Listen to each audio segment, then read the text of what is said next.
புனித லூக்கா எழுதிய பரிசுத்த நற்செய்தியிலிருந்து வாசகம். அதிகாரம் 10, இறைவார்த்தைகள் 1 தொடக்கம் 12, 17 தொடக்கம் 20 வரை. அக்காலத்தில் இயேசு 72 பேரை நியமித்து அவர்களை தாம் போகவிருந்த எல்லா ஊர்களுக்கும் இடங்களுக்கும் தமக்கு முன்னே இருவர் இருவராக அனுப்பினார். அப்போது அவர் அவர்களை நோக்கி கூறியது: அறுவடை மிகுதி, வேலையாட்களோ குறைவு. ஆகையால் தமது அறுவடைக்கு தேவையான வேலையாட்களை அனுப்பும்படி அறுவடையின் உரிமையாளரிடம் மன்றாடுங்கள். புறப்பட்டு போங்கள், ஓநாய்களிடையே ஆட்டுக்குட்டிகளை அனுப்புவது போல் உங்களை நான் அனுப்புகிறேன். பணப்பையோ வேறு பையோ மிதியடிகளோ எதுவும் நீங்கள் எடுத்துச் செல்ல வேண்டாம். வழியில் எவருக்கும் வணக்கம் செலுத்த வேண்டாம். நீங்கள் எந்த வீட்டிற்குள் சென்றாலும் இந்த வீட்டிற்கு அமைதி உண்டாகுக என முதலில் கூறுங்கள். அமைதியை விரும்புபவர் அங்கு இருந்தால் நீங்கள் வாழ்த்தி கூறிய அமைதி அவரிடம் தங்கும். இல்லாவிட்டால் அது உங்களிடமே திரும்பிவிடும். அவர்களிடம் உள்ளதை நீங்கள் உண்டு குடித்து அந்த வீட்டிலேயே தங்கியிருங்கள். ஏனெனில் வேலையாளர் தம் கூலிக்கு உரிமை உடையவரே. வீடு வீடாய் செல்ல வேண்டாம். நீங்கள் செல்லும் ஊரில் உங்களை ஏற்றுக்கொண்டால் உங்களுக்கு பரிமாறுவதை உண்ணுங்கள். அங்கு உடல் நலம் குன்றியோரை குணமாக்கி இறையாட்சி அவர்களை நெருங்கி வந்து விட்டது எனச் சொல்லுங்கள். நீங்கள் செல்லும் ஊரில் உங்களை ஏற்றுக்கொள்ளாவிட்டால் அதன் வீதிகளில் சென்று எங்கள் கால்களில் ஒட்டியுள்ள உங்கள் ஊர் தூசியையும் உங்களுக்கு எதிராக உதறிவிடுகிறோம். ஆயினும் இறையாட்சி நெருங்கி வந்து விட்டது என்பதை அறிந்து கொள்ளுங்கள் எனச் சொல்லுங்கள். அந்த நாளில் அவ்வூர் பெறும் தண்டனை சோதோம் நகரினர் பெறும் தண்டனையை விட கடினமாகவே இருக்கும் என உங்களுக்கு சொல்கிறேன். பின்னர் 72 பேரும் மகிழ்வுடன் திரும்பி வந்து, ஆண்டவரே, உமது பெயரை சொன்னால் பேய்கள் கூட எங்களுக்கு அடிபணிகின்றன என்றனர். அதற்கு அவர், வானத்திலிருந்து சாத்தான் மின்னலைப் போல விழக் கண்டேன். பாம்புகளையும் தேள்களையும் மிதிக்கவும் பகைவரின் வல்லமை அனைத்தையும் வெல்லவும் உங்களுக்கு அதிகாரம் கொடுத்திருக்கிறேன். உங்களுக்கு எதுவுமே தீங்கு விளைவிக்காது. ஆயினும் தீய ஆவிகள் உங்களுக்கு அடிபணிகின்றன என்பது பற்றி மகிழ வேண்டாம். மாறாக உங்கள் பெயர்கள் விண்ணகத்தில் எழுதப்பட்டிருக்கின்றன என்பது பற்றியே மகிழுங்கள் என்றார். இது வாழ்வு தரும் இயேசு கிறிஸ்துவின் நற்செய்தி. கிறிஸ்துவே உமக்கு புகழ். இயேசுவிலே அன்புமிக்க சகோதர சகோதரிகளே, பொதுக்காலத்தினுடைய 14வது வாரத்துக்குள்ளே நாங்கள் நுழைகின்றோம். இறைவார்த்தையினுடைய வல்லமை மிகவும் அழகாக எங்களுக்கு தரப்படுகிறது. ஆண்டவர் இயேசுவினுடைய பணிவாழ்வினுடைய ஒரு சிறப்பை இந்த சீடர்களும் அனுபவிக்க வேண்டும் என்பதற்காக ஆண்டவர் இந்த சீடர்களை தாம் போகவிருந்த இடங்களுக்கெல்லாம், ஊர்களுக்கெல்லாம் அவர்கள் இருவராக அவர் அனுப்புவதை நாங்கள் இன்றைக்கு நற்செய்தியிலே பார்க்கிறோம். இந்த இருவராக அனுப்புகின்ற போது ஆண்டவருடைய மிக முக்கியமான விடயம் என்னவென்று சொன்னால், இறையாட்சி அவர்களை நெருங்கி வந்து விட்டது என பறைசாற்றுங்கள். அந்த இறையாட்சியை பற்றிய செய்தியை மக்களுக்கு நீங்கள் எடுத்துரையுங்கள் என்பதுதான் சிறப்பான சாராம்சமாக இதில் அமைந்திருக்கிறது.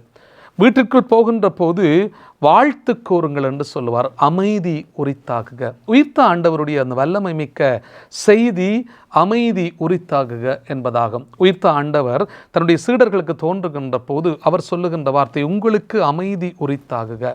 அந்த அமைதியை நான் உங்களுக்கு தருகிறேன். அந்த அமைதியை நீங்களும் பெற்றுக்கொண்டு இந்த உலகத்திற்கும் நீங்கள் கொடுக்க வேண்டும். அதைவிட மேலாக இறை ஆட்சியினுடைய வல்லமையை மக்களுக்கு நீங்கள் அறிவிக்க வேண்டும் என்பதை ஆண்டவர் இயேசு தன்னுடைய வாழ்க்கையிலே சிறப்பாக சொல்லுகின்றார். அன்பானவர்களே, இந்த இறையாட்சியை பற்றிய கனவு எப்படிப்பட்டது? இந்த சீடர்கள் அவர்கள் செல்லுகின்ற போது எவ்வளவோ துன்பங்கள் வரும், கஷ்டங்கள் வரும். அதனால தான் ஆண்டவர் சொல்லுவார், எந்த ஊரில் உங்களை ஏற்றுக்கொள்ளாமல் விட்டால் அங்கிருந்து வெளியேறுங்கள். நீங்கள் காலில் படிந்துள்ள தூசியை உதறி விடுங்கள். ஆயினும் ஒரு வார்த்தையை சொல்லிவிட்டு வாருங்கள், இறையாட்சி உங்களை நெருங்கி வந்து விட்டது என சொல்லுங்கள் என்று சொல்லுவார். உங்களை ஏற்றுக்கொள்ளாமல் விட்டால் நீங்கள் அதை திரும்பி வாருங்கள், பிரச்சனை இல்லை.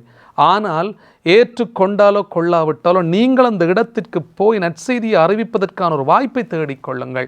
உங்களை மக்கள் பலர் ஏற்றுக்கொள்ளாமல் இருப்பார்கள். ஆனாலும் இறையாட்சியை பற்றிய வல்லமையை அவர்களுக்கு சொல்லுங்கள் என்பதை ஆண்டவர் தெளிவாக எங்களுக்கு சொல்லுவார். அன்பானவர்களே, இந்த நற்செய்தி அறிவிப்பு என்பது எது? பல இடர்கள், பல துன்பங்கள், பல கஷ்டங்கள், பல வேதனைகள் இந்த சீடர்களுடைய வாழ்க்கையில் ஏற்பட்டதை நாங்கள் அறிந்திருக்கிறோம். நாங்கள் எல்லா சீடர்களுடைய அந்த வாழ்க்கை வரலாற்றை நாங்கள் பார்க்கிற போது அவர்கள் எத்தனை துன்பங்கள், வேதனைகள், கஷ்டங்களை அனுபவிக்கிறார்கள். புனித பவுலுடைய வாழ்க்கையை நாங்கள் பார்க்கிறோம்.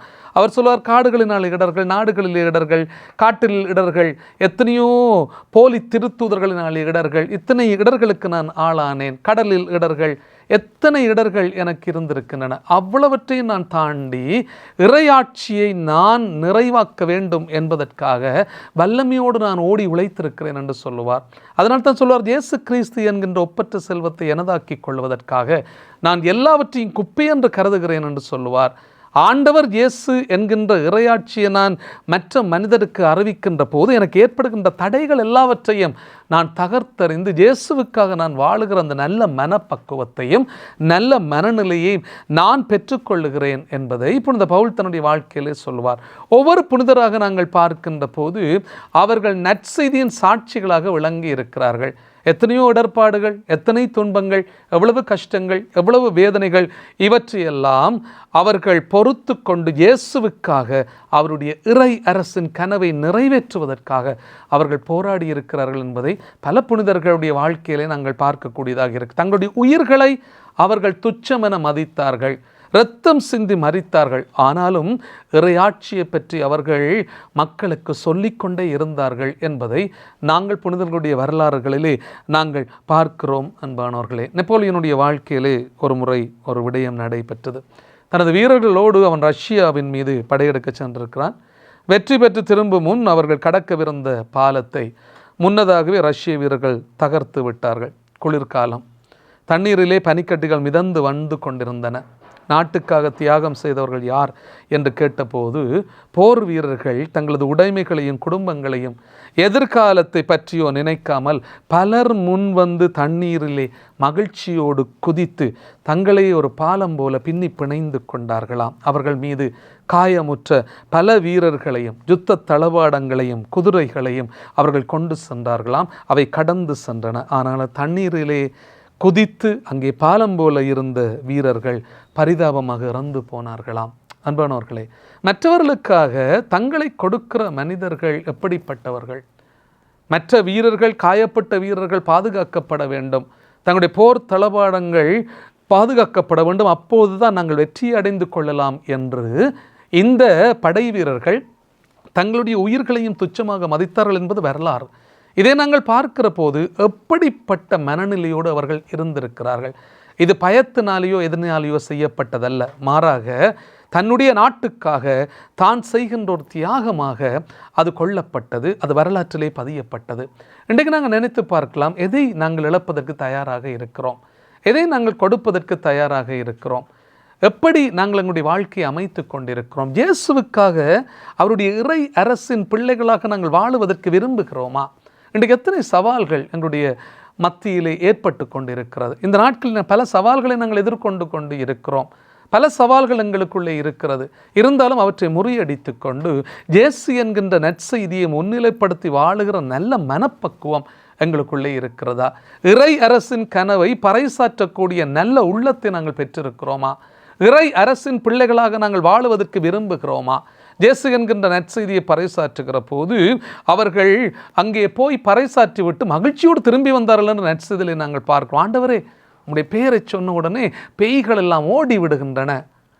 எத்தனை பெரிய காரியங்கள் நடைபெற்றிருக்கின்றன என்பதை இந்த சீடர்கள் சொல்லுகிற போது ஆண்டவர் சொல்லுவார், இருந்தா பேய்களெல்லாம் கலைந்து ஓடுகின்றன என்பதை பற்றி நீங்கள் பெருமைப்பட வேண்டாம், சந்தோஷப்பட வேண்டாம். உன்னுடைய பெயர் விண்ணகத்தில் எழுதப்பட்டிருக்கிறது. இயேசுவுக்காக வாழுகிற போது அன்பானவர்களே, என்னுடைய பெயர் விண்ணகத்திலே எழுதப்படும். நாங்கள் யாருக்காக இந்த உலகத்திலே வாழுகிறோம்?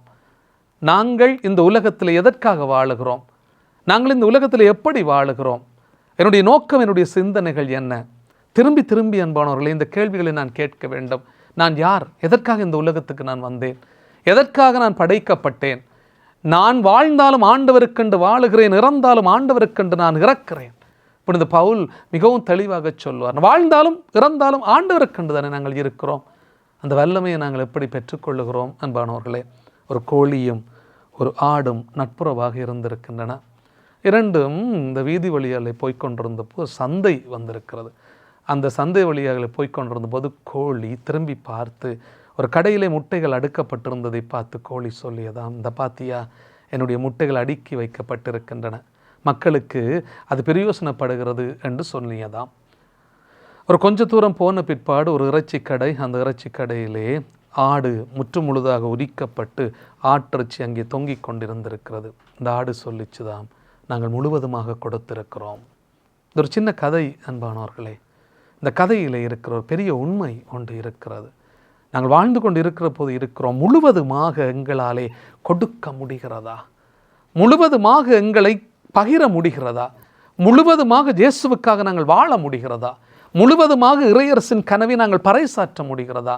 முழுவதுமாக நற்செய்தியின் சாட்சிகளாக எங்களை ஈடுபடுத்த முடிகிறதா என்பது நாங்கள் சிந்திக்க வேண்டிய மிக முக்கியமான சிந்தனையாக இன்றைக்கு மாறுகிறது. நாங்கள் ஒரு சில விடயங்களை செய்து கொண்டிருக்கிறோம், இறையரசுக்காக அல்லது திருச்சபைக்காக அல்லது மக்களுக்காக கொஞ்சம் கொஞ்சம் நாங்கள் செய்கிறோம். எங்களை முற்று முழுதாக கொடுப்பதற்கு எங்களாலே முடிகிறதா? இயேசுவினுடைய தியாகத்தினுடைய எல்லையிலே நின்று கொண்டு அவருடைய வாழ்க்கையை பார்த்து வாழுகிற நாங்கள் எப்படி என்பானவர்களே எங்களுடைய வாழ்க்கையிலே நாங்கள் வாழ்ந்து கொண்டிருக்கிறோம்? இயேசுவை பார்த்துத்தான் நாங்கள் வாழுகிறோம். அதனால்தான் புனித பவுல் சொல்வார், வாழ்வது நான் அல்ல, என்னில் கிறிஸ்துவே வாழ்ந்து கொண்டிருக்கிறார். கலாத்தியருக்கு எழுதிய திருமுகத்திலே நாங்கள் பார்க்கிறோம் 2:20. எப்படி அவர் சொல்லுவார், வாழ்கிறது நான் அல்ல, என்னில் கிறிஸ்து வாழ்ந்து கொண்டிருக்கிறார்டா. கிறிஸ்து எங்களிலே வாழ்ந்து கொண்டிருக்கிறாரா? கிறிஸ்துவை நாங்கள் வாழ விட்டு கொண்டிருக்கிறோமா? கிறிஸ்து என்னிலே வாழ்ந்தால் ஏன் இப்படியான முரண்பாடுகள்? கிறிஸ்து என்னிலே வாழ்ந்தால் ஏன் இவ்வளவு சண்டை சச்சரவுகள்? கிறிஸ்து என்னிலே வாழ்ந்தால் ஏன் இவ்வளவு பொய்யான வாழ்க்கை? கிறிஸ்து என்னிலே வாழ்ந்தால் ஏன் என்னிடத்திலே கொடுக்க மனமில்லாத உணர்வு? சிந்திப்போம் அன்பானவர்களே. இன்றைக்கு ஒரு மிக முக்கியமான ஒரு விடயம், இயேசு எங்களை அனுப்புகிறார். இயேசு எங்கள் எல்லாரையுமே அனுப்புகிறார். ஞானஸ்தானத்தின் மூலம் புதுப்படை பார்க்கப்பட்ட ஒவ்வொரு மனுஷனும் ஒவ்வொரு மனுஷியும் இயேசுவினுடைய நற்செய்தியின் தூதுவர்களாக சாட்சிகளாக இந்த உலகத்துக்குள்ளே நாங்கள் போய்கொண்டே இருக்கிறோம். இயேசு எங்கள் எல்லாரையுமே அனுப்புகிறார். எதற்காக? இறை அரசை, இறை ஆட்சியை நிலைநாட்டுவதற்காக. நானும் நீரும் தயாராக இருக்கிறோமா? இயேசுவினுடைய உன்னதமான சாட்சிகளாக வாழ்ந்து இறை அரசை இந்த உலகத்திலே நிலைநாட்டுவதற்கு. ஆமென்.